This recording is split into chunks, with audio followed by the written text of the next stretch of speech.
So, bago yan, identify muna natin kung asan yung common, running, and starting. As we can see here sa taas, siya yung common, and in the left side naman, ito yung running. And in the right side, we have yung sa starting.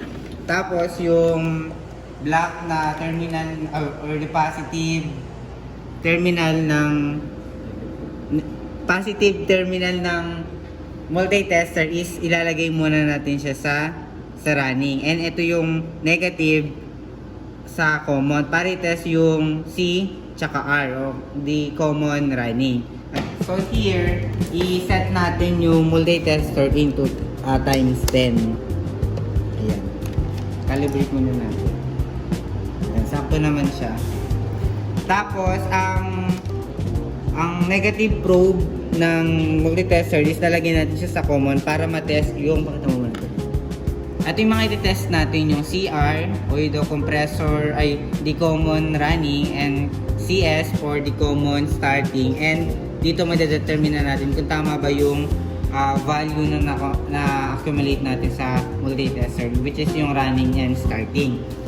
So here yung common nasa siya, negative probe ng multitester, and since ang iti-test natin is yung running, so dito siya sa left side. So as we can see here, meron tayong value na 2, which is times 10 siya, magiging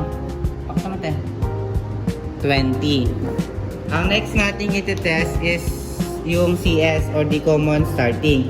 Again, ilalagay natin yung common o yung negative probe ng negative terminal ng multitester sa common, and yung sa positive naman is dun sa starting, which is sa right side.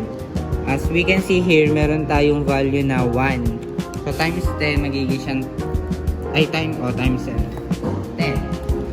And ngayon, para ma-identify kung tama nga ba yung value na na-accumulate natin galing dito sa multitester, i-test naman natin yung running and starting.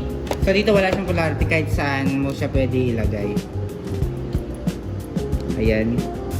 Bale, ang value niya is 3 times 10, which is 30. Kapag pinag-add mo itong R tsaka yung nakuha nating CR tsaka yung CS, magiging siyang 30. So, equivalent niya yung pinagsamang R tsaka S. And that will be our testing for the compressor motor.